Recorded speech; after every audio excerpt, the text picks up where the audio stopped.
Hello, I'm Mark Crosby, and thank you for joining us for the Quincy Fire Department, Fire Prevention and You. This particular program, we are on location, basically here to drive home some of the points that we've made in previous shows. Joining me is the captain of the Quincy Fire Department, Captain Tom Lyons. Captain, welcome. Glad to be here, Mark. Little different setting, but another approach to fire prevention. Now we'll have visuals.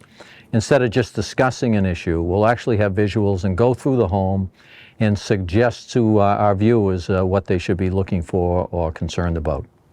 Now we'll start, as we are outside of this home, with recognition, with visibility, and I'm leaning now toward home numbers. Yeah, it's a very important feature, particularly as it pertains to if in the need of emergency assistance.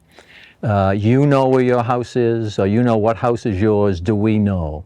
And there's actually an ordinance within the city, as there is a state law, designating you have to have contrasting, clearly visible numbers on the front of your home. And what I suggest is that, let's say someone responds to this home 2:30 in the morning. The apparatus would turn down the street, a residential street. The officer and the driver would be immediately picking up how the numbers run on that street, and typically odd numbers run high on your right and even numbers on your left. And then if the person that time of night either has someone to assist us in getting to that house sooner, or if there's a light on, that basically tells us at 2:33 in the morning, this is the home. So clearly behind us, the numbers are quite visible. It is visible. It's on a black background. It faces the street, and the numbers are contrasting. And on this garage as well, you'll see the same. Visual from the street, visible rather, and contrasting colors. And in both cases, there's a light over the number, which is important to highlight the number in the dark. Captain, you had mentioned in previous episodes about having a meeting place. If in fact there is a fire in your house, there should be a spot where everybody gets together so everyone is accounted for. Yeah, we're going to discuss throughout this segment frequently enough about the EDITH program, exit drills in the home. And a very important part of that is to have a meeting place outside the home. In this case for ourselves, for this homeowner, it's right here. It's far enough away from the home should there be a fire, but the important thing about a meeting place is you have the opportunity to account for everybody in the house. Because it's a tragedy that if people evacuate through the back and some people evacuate through the front, someone might assume that another individual, an occupant, is still in that building and go in there, when in fact they are out of the building. So that's the importance of the meeting place. You want it far enough away in the house, and the purpose being that you can account for every occupant once you've evacuated the building. Captain, we've entered a home. Now our concern is means of egress. Yeah, egress, no matter if you enter a home, if you enter a library, if you enter a theater, if you enter a restaurant, consideration should be given to what other means of egress are there from this structure other than the egress I just came through. Particularly important in an assembly, but in a home, the point I'd like to drive home is this, and we're going to discuss this as we go through the rooms of the house. In an excitable situation, typically people will gravitate towards the means of entrance or means of egress that they came from, that they know. And I think what we should do is impress upon the viewers that they typically, certainly in an emergency situation, have more options. And those options have to be considered. Now, we just came through this particular door. There are two other doors in this house. So the homeowner would certainly be aware of that. Consideration, let's say during the winter time, should be given to snow accumulation, because if one one door is used more often than another, that's the first one that's shoveled and it's the first one that's maintained. But don't forget during the winter that you have another means should you need it in an emergency, and the snow should be removed then as well. The other thing is in a home, and we'll discuss this once we get into a bedroom, your windows in an emergency are, particularly if they're a certain size, if the sill is within 44 inches of the ground, if the window can be raised 24 inches and the width at that time is 20 inches, you have what's considered a legitimate emergency egress. So in the event that you could not get through this house, or if it was a restaurant, etc., but in this case, this house, through a door, you have the options of windows. And the reason I like to impress that on the viewers, because I actually saw a fatality where the person dropped at the threshold of the room when they had the option of closing the bedroom door and exiting through a window. And I just, to this day, it's just, I just never like seeing it, you know. Captain, we are in a kitchen, and we are in front of a stove, and there's a few things that you can tell us about cooking. Well, you know, to start with, there's no better time spent, I think, than creating good fire prevention habits. And that's just what they are, they're habits. There are things that you can change, there's behavioral habits that you can change that can impact your life in a positive way. Now, for instance, having come in this kitchen, I saw that the homeowner, she had the tea kettle and pan. None of them are on the burners. So in the event that one of these burners was left on, you know, being aluminum or an alloy, they could have melted. So this is a safer scene, having someone left. If in fact one of these were turned on, there were no pans actually on the burners. So that's a good sign.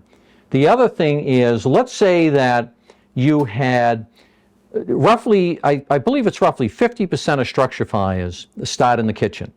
And typically the behavioral pattern, as you well know, is unattended cooking. So if I was cooking here and I was to leave, I would take a pot holder with me or some utensil that it would remind me, because I would need it, remind me of what I was doing in the kitchen. Because otherwise, particularly in this day and age, homeowners can become too distracted. If I was in the garage, I'd be doing something. If a neighbor went by, I'd be talking. If I had that pot holder or if I had that utensil in my hand, it would be a reminder that I've got to go back there. So if you can avoid leaving cooking unattended, you're going to be way ahead of the game. The other thing I suggest is, and I see many recommendations, but this is my favorite. Let's say you were going to cook on a stovetop, particularly with oil. And if that oil ignited, as we well know, you never want to take that pan to a sink and add water to it, because it's going to intensify that fire through a process of emulsification, and the flames will literally hit the cabinets and the roof. So you want to avoid that. Frequently, and the firefighters will confirm this, frequently when we enter a building after a report of a stove fire, we'll see a hand towel. The homeowner has attempted to throw the hand towel over, and now not only you're responding, now you've got a hand towel burnt as well. In England, and I don't recommend this, what they have suggested, and I actually saw it in a video, I don't recommend it, is they'll take a hand towel and wet it and throw it on top, let's say, of a pan with grease on it that's on fire. I don't recommend it. What I suggest is, when you take a pan out, take the lid with you. Even though if you're not going to use it, just have it somewhere. Now, if I was to come back in here and see a stovetop fire, what I would do, my first scenario, as long as I could do so safely, I'd approach it and I'd cover it. All right? Now you've excluded oxygen from it. Remember your triangle, a heat triangle, a fuel, fire triangle, heat, and an air source. You've eliminated the air source right away. And then if you weren't comfortable in moving it because you were concerned about splattered grease, you would shut the heat off. Don't necessarily take the lid off immediately, because the oil or fat or grease could still be up to its ignition temperature. So leave it there, eventually slide it off to someplace cool and let it cool down, and take care of it that way. One of the things I'm thinking about as I look at the stove is the fact that there's no clutter. You don't have any decor around. Obviously important as well, because it could be flammable. I'm really glad you brought that up, because again, it comes down to habits. And let's say if I was to come in this household with 7 to 10 bags from a grocery store, and the table is filled and the counters are, I'll go to any extent not to put anything on the stove, as appealing as it is. And that is so I won't even begin to create that habit of taking a combustible material and putting on it a potential ignition source.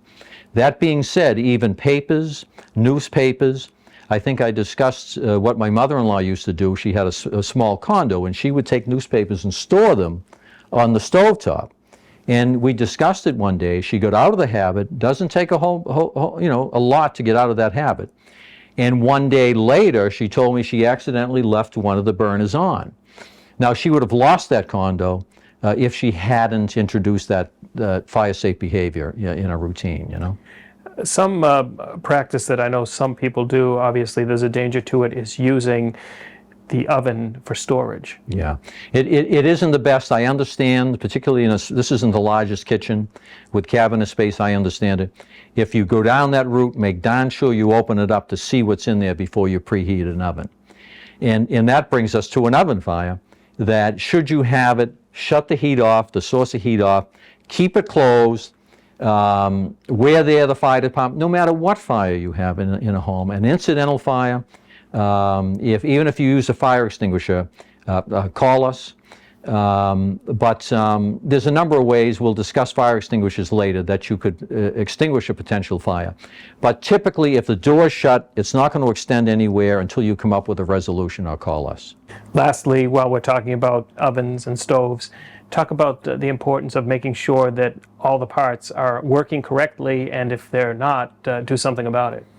I couldn't agree with you more, because in terms of electricity, I always say I'm not an electrician. But if something's not operating, something electrical, this is an electric stove, is not operating the way it should be, then it's time to do one of two things, either to have it repaired or discontinue its use. And it's no matter what. We can go through a lamp, we can go through a toaster, or what have you.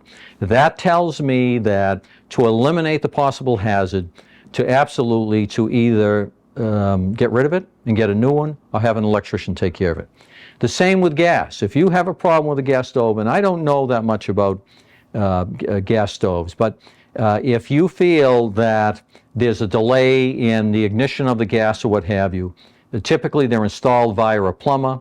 What we would do as the fire department, if we were to respond to a gas stove that we considered might have an issue of leaking, we'd call the gas company and they would come immediately. What I recommend in that instance, if if you question the efficiency of a gas stove or whether there's a potential leak or a hazard with it, call us, and then we call the gas company. We'll get typically a far faster response from the gas company than the homeowner will. You had mentioned gas, and I do want to stay with that for just a moment, because if a homeowner does smell gas, don't hesitate. Absolutely don't hesitate. Leave the building, evacuate the building. Most people now have cell phones. Call the fire department from outside the building, or from a neighbor's house if you don't. But evacuation is extremely important in a gas leak. This is something one should never do, and that is to heat their home using the oven. Yeah, no, you're absolutely right. Whenever, and it's a concern whether people can afford to purchase their fossil fuel, their oil, for instance, and then they use some sort of space heater or even use a stove as a space heater. And it's not recommended, no. As it isn't recommended, I can tell you stories over the years of where people would get a wet globe, Boston Globe, and they figured before they were going to read it, they'd put it in the oven and dry it. I've seen that. And we've responded to Boston Globe fires in the oven as we have with clothing in the oven. And it's not made for that. It's designed to cook with, and to do so quite safely, not to dry newspapers or to dry clothes. We are now before a fire extinguisher, and we should mention we just came from the kitchen, and that led me to wonder where and how close a fire extinguisher was. Yeah, and I think rightfully so. An extinguisher is an absolutely fantastic tool to have within a home in various locations. And in this home, we're going to find fire extinguishers on the basement and in the floor, the upper floor as well. The beauty of having, and this is the stairwell to the basement. Now, the beauty of having an extinguisher, first off, the type of extinguisher here. This is a multi-purpose extinguisher. It's roughly around 2.5 pounds. Multi-purpose meaning it's good for a Class A fire, a Class B fire, which would be flammable liquids. Class A fire is ordinary combustibles. And a Class C fire was just energized electrical equipment. And the point being, within a household, this extinguisher will pretty much take care of any fire that you have. Now, we're not looking to make firefighters out of the residents necessarily, but these are good for contained fires, incipient fires at that beginning stage. One reason I have this here and this other, by the way, this is a pressurized water extinguisher, but basically it's only good for Class A, as the letter says here. But the reason I have them in this location is, first off, they're not unsightly. And secondly, that you never want to place yourself deeper into a home, isolating yourself from an exit if you're going to tackle that fire. Well, in this case, it's in a perfect location because let's say a fire is in the kitchen, should I decide not to use the fire extinguisher, I can drop it, I can close the door, and I can exit, in this case, through the basement. Okay? You always want to call the fire department, and you always want to make sure the building is evacuated, and you want to make sure you have the right type of extinguisher. You can't go wrong with an ABC, multi-purpose. This extinguisher would last, I would say roughly 8 to 28 seconds. You would approach a fire from a distance and of maybe 6 to 8 feet, if you could do so safely. Remember the acronym PASS, which is Pass Me the Extinguisher. There's typically a pin. That's the first P in pass. The A is to aim at the base of the fire. The first S is to squeeze the duckbill, which would be this portion. And the other S is to basically shift it back and forth. They're great tools. I think the time to decide you need an extinguisher isn't when you have a fire. It's being proactive and have them strategically placed through the house. We are now at a bedroom. Mm-hmm. This is, again, still on the first floor. Yep. Talk a little bit about what's important in this room. Well, the reason I suggested, for one, we film in here as well is that, 81% of fires occur in structures. And people have, what did we discuss one time? I think it was like less than a minute to evacuate a building in an emergency. And so I want to drive home that there's more ways to exit a building than the door that you're familiar with. And that being, in this case, in this room, there are extremely large windows. But let's say for some reason it's 2 in the morning, this individual wakes up, and because there's a smoke condition, for some reason the smoke detectors don't work, they have options. Okay, it's not necessarily if there was flame down there, someone just might hide in a corner if they weren't thinking. What the option is they can take that door and shut it. It gives them a little more time, and they have a window. And this window does conform to the definition of an emergency egress.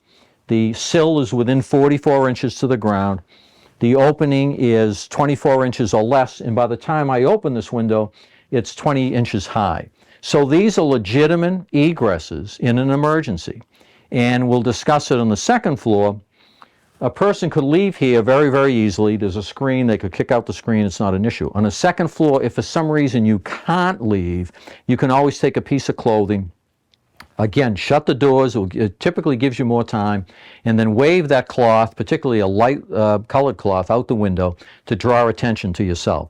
So as the apparatus come, they're going to see someone hanging out the window, or even neighbors could help, etc. Talk briefly about keeping all these areas unobstructed. Unobstructed is key, and we've discussed it with seniors in the time, the importance because of trip hazards. But you have access, it's the same in your home as it is in an assembly occupancy like a restaurant, like a nightclub, etc. You have to have free and unobstructed access to exits, okay? You don't have that much time. We found that out in the Home Depot fire, how little time people have to egress. And you take a fire like that, people would have broomsticks leaning adjacent to a door frame, and they don't understand my reasoning. My point is that's a potential trip hazard, and you can have people, God forbid, piled up. So you want your access to exits unobstructed. You want your doors unobstructed, whether it's snow on the other side of the door or a window. You don't want it painted shut. You don't want it nailed shut. We were very fortunate. I just met with my sister and we discussed how fortunate we were growing up in the 50s, even before smoke detectors. And my father would give us a plan before Edith ever existed, exit drills in the home. And one storm window was always slightly ajar, so that in every window you had access to it wasn't painted shut. And we were instructed in the event of fire, there were 3 bedrooms that we had roofs. As we could get to the roof, get out of the building, the importance of getting out of a building. Because it's what I've discussed, but it comes down to is as simple as this. You could take a sofa fire and light a sofa in an open field, and it's really not a hazard to you. I mean, the heat and the flames, they're dissipating into the open air, etc. In a confined space, particularly the way buildings and structures and homes are built now, that heat and fire and smoke is confined within this room, within this house. And so your ticket to safety is to get out, to evacuate. And you want those means of egress, whether it be a window as a secondary means of egress or doors, to be totally unobstructed. We are now in a hallway, and we are standing below a smoke detector. Yes, absolutely. And I'll tell you why that smoke detector is there. The room we just left was converted into a den. It was converted back to a bedroom, but initially it was a bedroom. And when this house was built, because it was a bedroom, there was a smoke detector required outside of that bedroom. Now, since then, these smoke detectors have all been updated. A smoke detector should be, typically their lifespan is typically around 10 years, and then you're encouraged to change them. These were changed recently. That detector is a photoelectric CO combo, carbon monoxide combo. And the reason for that is this. The trend now in smoke detectors throughout the state is any smoke detector within 20 feet of a bathroom or a kitchen, and this certainly is, has to be photoelectric.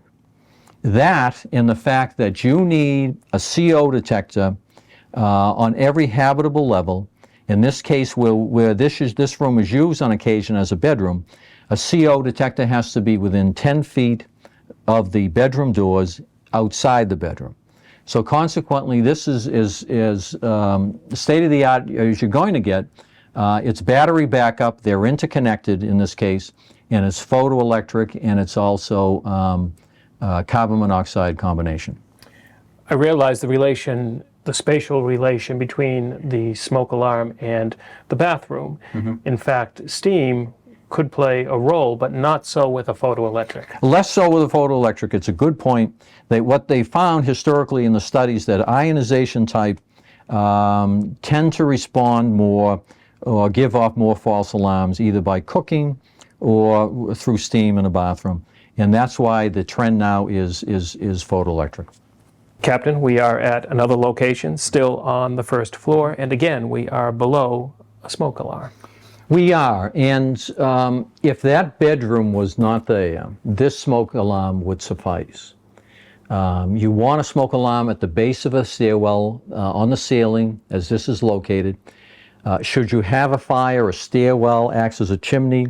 The buoyant heated air will rise up and hopefully trip that smoke detector at the base. This detector is not a combination. There's already a combination on this floor, but it is a photoelectric, because in a house like this, it's very, very difficult to get beyond that 20 feet, where in fact you could use an ionization photoelectric combo. So this stairwell is within 20 feet of the kitchen, it's within 20 feet of the bathroom, and it has to be photoelectric, and in fact it is. Talk about the idea or the practice sometimes, which is naturally discouraged, regarding painting over any of these detectors. No. These, you know what I used to tell the second graders, that these things are your friends, and that they're like sentries in your house. And when you're sleeping, there's a sentry on guard. So you need a great deal of respect for these. Not to paint them, that's an issue. It can be an issue with heat detectors in particular. If they're battery operated, don't remove the battery. 50%, I believe it's 50% of fatalities within residential structures occur in 5% of the homes without smoke detectors. So smoke detectors double your chance of life. Respect them, change the batteries on a yearly basis, test them monthly, and you should be able to sleep better at night knowing that you have that sort of protection. Another area, this time the second floor, and yet another smoke alarm. And fortunately so. This is, now we're on the second floor, 3 bedrooms, bath, and a smoke detector is required in the ceiling outside of the bedrooms. Again, this is the same, this is an interconnected system. That's a photoelectric smoke detector. It's well within 20 feet of a bathroom or kitchen. In this case, the bathroom's there. And being on an entirely different level with bedrooms, you're required to have CO detectors, carbon monoxide detectors. This is a combination. This is a combination photoelectric and with a CO monitor as well. Captain, we are now in a bedroom, and one of the things I'd like to discuss in here is egress. It's so important to impress upon viewers, particularly so often fire occurs in those early morning hours when you're sleeping. So not only is it important to have early notification, so you're not waking up when it's too late, that you wake up with a plan. That's what the exit drills in the home. It's a plan to determine, let's say there's 2 ways out of every room. If I'm in this room, how do I evacuate in this room? It's a great thing to promote with children. They like to be part of it. I know it makes me feel good when families, and they come back to me and say, we discussed it. And in one case, they actually had an incident and how beautifully it worked. Here's a bedroom. In the event, let's say for some reason the smoke detectors have failed at this point and you have a heavy smoke condition in, you're getting into obscuration of vision, then you want to shut the door. They're very fortunate in this house, they actually have a door at the top of the stairwell. That closing of that door, and we saw it in firepower, it retards somewhat, to some degree, the heat and the smoke that will rise up into a second floor, and the heat as well. If you recall in that movie, Firepower, we were fortunate enough to show it, when a door was closed, that the heat in a certain room would never get above a certain temperature. It certainly wasn't critical. So consider closing doors. Now here, again, I want to emphasize windows. You have 2 windows. One, you can exit onto a roof. You have choices. Once the door is shut, if you cannot make it through your typical egress, you can raise this window.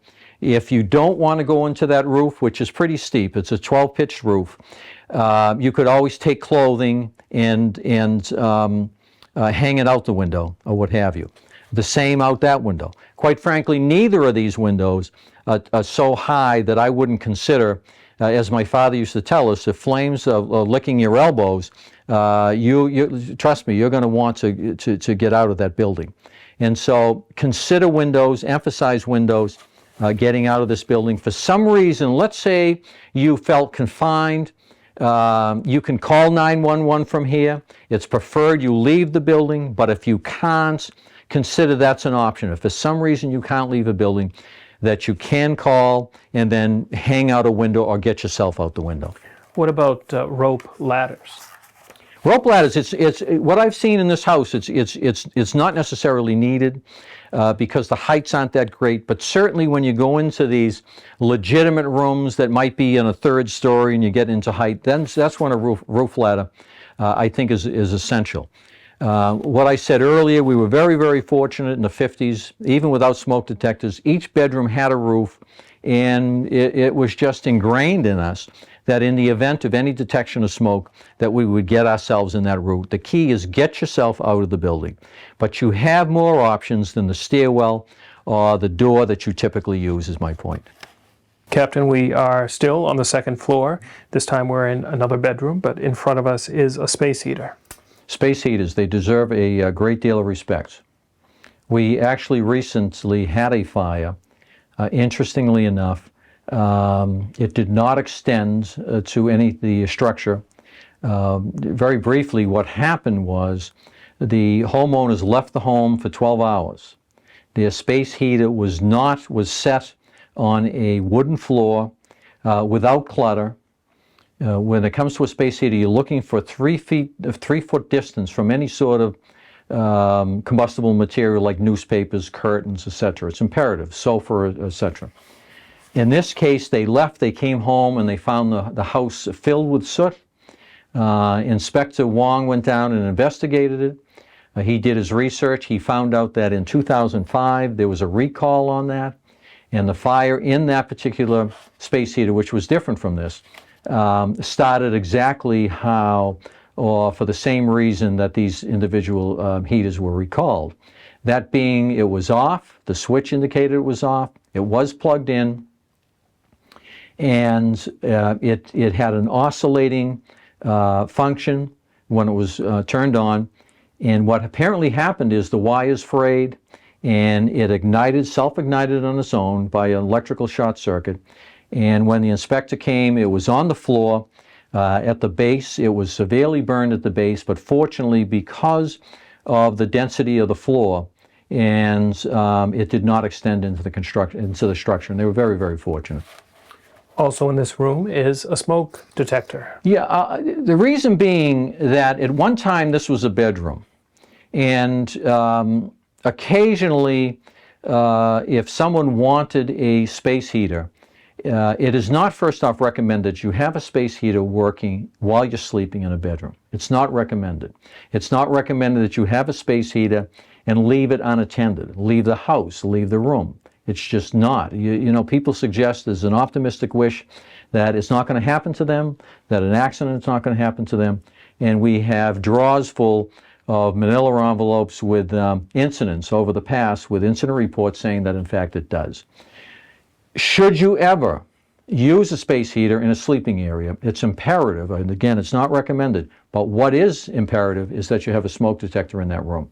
So should that malfunction, particularly if the door is closed and you have a smoke detector in the hallway, that fire might proceed a lot faster and without indication to you, because it's not going to trip the detector out there.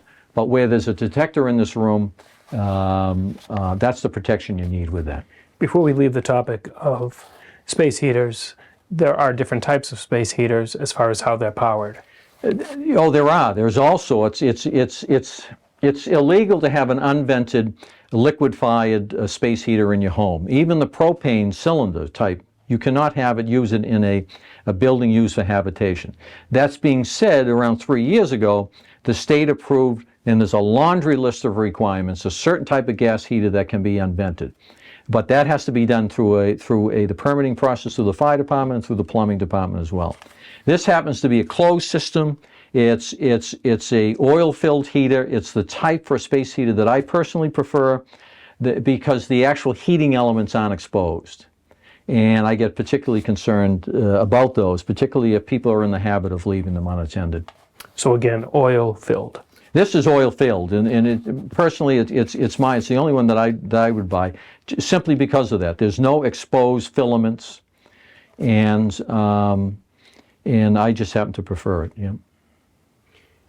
I also want to talk about again the importance of clutter and keeping areas clean, especially space heaters. Yeah, housekeeping is a major part of fire prevention. And you take that actual fire we had a few weeks ago with that space heater. If they weren't in the habit of good housekeeping practices and respecting the potential of that space heater if something should go wrong, they would have had severe damage in that house, and it would still been unoccupiable, not a doubt in my mind, considering that they had left the house for 12 hours. That being said, and it's too bad, in the kitchen level I could have showed you, you want to separate potential ignition sources from potential combustibles. For instance, take the kitchen like there's a paper towel rack slightly near a transformer for a charger for a telephone. You don't want that paper towel draped on or leaning against the transformer. So these things, I don't think it's so much they become obsessive, but just natural habit that if you see that, I just grab it and make sure there's some isolation, again, from potential ignition sources like this could be, and potential flammables and combustibles. In housekeeping, when you talk about newspapers, they're going to ignite a lot faster than a lot of more denser material. We are in a basement, and we are next to a heat source. Yeah, you know, with any heat source, and particularly with any mechanism like this, it has to be maintained. This is an oil burner. The code recommends that an oil burner be maintained once a year. I look at the tag here, it has been. And the other consideration is this is a potential ignition source, just what we've discussed throughout the house. So you do not want storage adjacent to. Typically we use the figure 5 feet. There's a kayak here. It's somewhat within that 5 feet section, but I think what you see is that there's not a tremendous amount of clutter. Easily combustible materials like storage, box, sofas. You see everything in basements. We had a fire one time that started in an extremely cold weather. The furnace was working overtime, and there was a wash to be washed, clothing strewn, and it ignited. So what you're looking for, particularly should for some reason the fire extend beyond the chamber, the fire chamber, that there'd be nothing readily combustible in that area that could ignite. The other thing is, I'd be a little suspect, but I've looked at it before, where the flue goes through into the chimney. I actually know that there's a thimble there, which is a tight metal band as it makes the transition into masonry.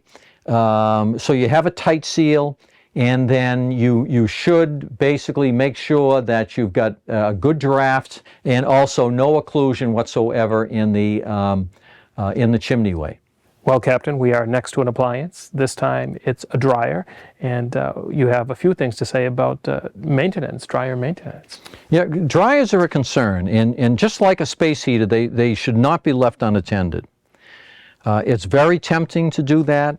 I used to do it years ago, but then I've seen so many electric and gas dryer fires. And I know the success stories typically occur when people are home.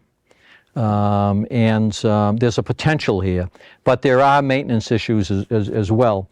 And one being, it's very, very important before use, after use, however you do it, to clean the lint trap. All right, eventually, if you don't, we had a fire. Recently, I actually responded to it, and then I investigated it. Brand new gas dryer. Frequently, the filters are also located right here as well. It was in their case. Brand new. The first question I asked the gentleman, one of the first ones, was the lint trap cleaned? And he said, what lint trap? So the investigation was virtually over. Because the way they operate, rather than maintaining and building up heat, it has to flow through this filter and through the vent pipe, the vent tubing. If it's not allowed to do so, the heat accumulates. You've got two grand combustibles there. You have the lint, which is combustible, and the clothing is combustible. So you start there on a regular basis. I know that this was changed recently. A visual check of this is taken to make sure that lint is no indication that lint is accumulating in there. And what happened in this case, there was a hole below a visual access. And what happens with that hole is two things. Lint can accumulate on that sharp area, that hole, and it's developed by heat. Where it comes out, the tubing comes out at an angle, the heat is driven against it and burns the alloy, or opens it up, let's say. It breaks down.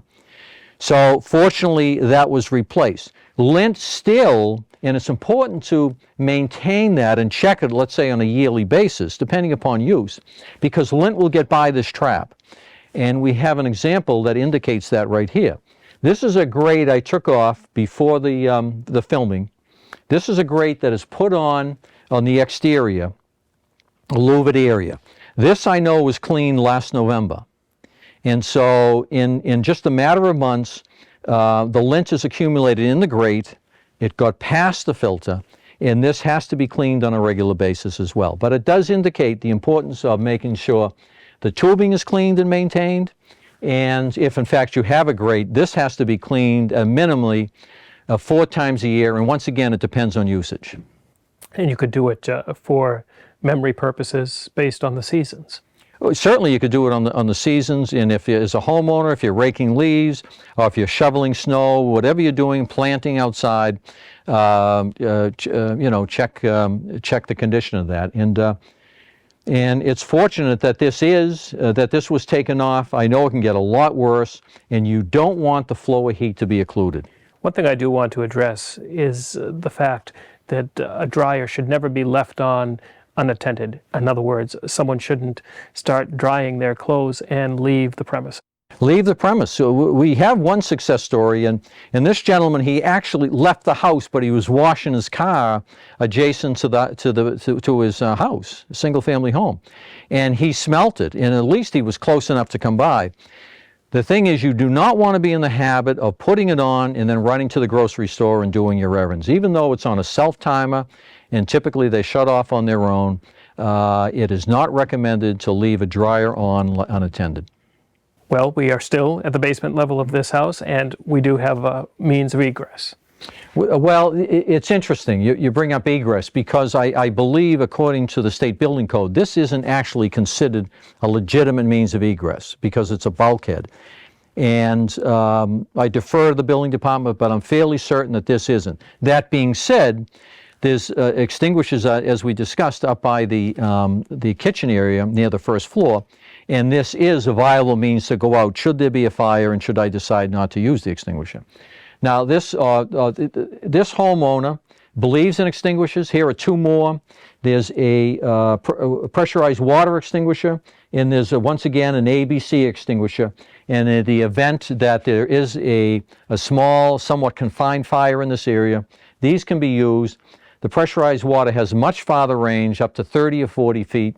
This extinguisher will last roughly 8 to 28 seconds, but should the homeowner decide not to use it, they can egress through this bulkhead or up the stairwell for that matter.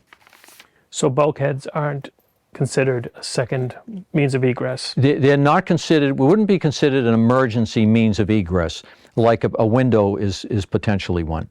That's why certainly we could talk about this. Bedrooms are discouraged in these areas because, once again, you get a cellar window that doesn't conform to what we've discussed earlier, and this wouldn't conform as an exit as well. Again, placement of smoke detectors. The same arrangement applies here in the basement as it does on the first floor at the base of the stairwell. This is a hardwired photoelectric. Even though it's on a different level than the kitchen or the bathroom, it's still within 20 feet. So that detector has to be, according to the trend now, has to be a photoelectric. Now, that is not a combination. Typically in a basement where there's just heating system, storage, and a washer and dryer, you're not required to have a CO detector. However, in this basement there's a treadmill, and there's some indication that people spend more time down here than just doing their laundry.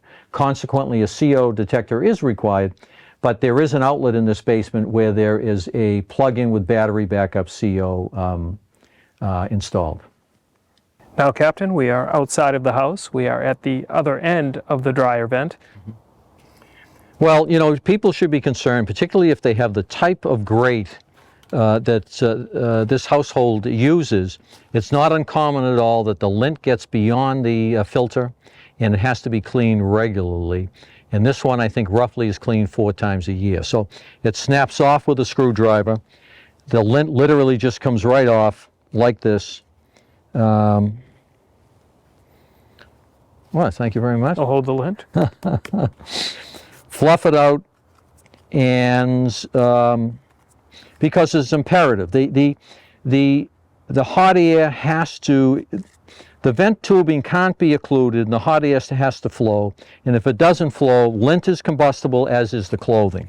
So on a regular basis, typically, depending upon the use, around 4 times a year, even make sure as the vent exits, that it's unobstructed as well. Continuing outside this home, as we wrap things up, one thing I do want to bring to folks' attention was the number. The house number you had mentioned was displayed in 2 areas of this house. Clearly, there's one right behind us. Yeah, and this was purposely placed there. As the homeowner gets older, they wanted something a little further out from the courtyard, contrasting, big enough, and typically In Quincy, we recommend 4 inches. This is larger, but 4-inch letters. And in this case, it was purposely placed there because the light is there as well. So should someone need medical attention in the middle of the night, they can turn the light on if they should be there by themselves for some reason. And hopefully what will happen is it will indicate to the firefighters that this is the home, because the numbers are clearly marked, clearly seen from the street, and if at night they're lit up as well. One of the things I noticed, or didn't notice, I suppose, during the walkthrough of the house was, first of all, extension cords, and which could be hazardous as far as tripping is concerned, and electrical cords were all neatly tucked away. Well, you know, they're fortunate here. This house was built in '86, and I don't pretend to know the electrical code, but in more recently built homes, there are more electrical sockets, more outlets, and consequently there's less of a need for extension cords. But while you bring the subject up, you don't want to place them on the rug. On the rugs, we've discussed that. You want to check them. It's a good project. If you have a fair amount of them in your home, check them at least on a yearly basis and make sure there's no fraying. The insulation can naturally degrade, and consequently you can get arcing, and don't forget the trip hazard, of course, particularly with seniors, a concern. As we close this special edition of Quincy Fire Department Fire Prevention and You, I want to thank you for giving us a tour of a house and going through the various aspects of fire prevention and safety. Yeah, I really hope this makes an impact on the viewers, where they can visually see things, not just you and I discussing, and they can, to some degree, relate to what they see in this particular home. Captain, one of the things I didn't notice in the house were candles. In the event that a homeowner would have candles, of course, there are some safety guidelines that they should follow. There are many, and mine I think tend to be a little more strict. In that particular home, I could see myself using a candle actually in the middle of the stove and that sort of thing. It's where it's protected from, or there's a fair amount of distance from any combustibles. They talk about that 1-foot circle of safety. You wouldn't want to leave it unattended. Certainly, I think it's something like 60% of structure fires caused by candles are in situations that the candles are forgotten about and left unattended. So myself, considering it, particularly as I get older, I stay away from candles more, and in fact, if it comes down to emergency setting, I have a great deal of the larger battery lanterns and use those in lieu of candles. Captain, I want to thank you for giving us a tour of this house, and I do again want to stress to folks at home that they are to learn from example, take into account what was discussed here today, apply it in their own lives. Oh, I absolutely, and I believe that we can all modify our behavior, and that's all it takes. Modify your behavior in the direction of fire safety to have a safer household. And I don't believe it takes much. I think a viewer could look at us discuss these issues on past shows and say, oh my God, that's all that guy does is think about fire safety. It's somewhat close to the truth, but the fact of the matter is my own behavior has in fact become habit. So I don't give it any thought.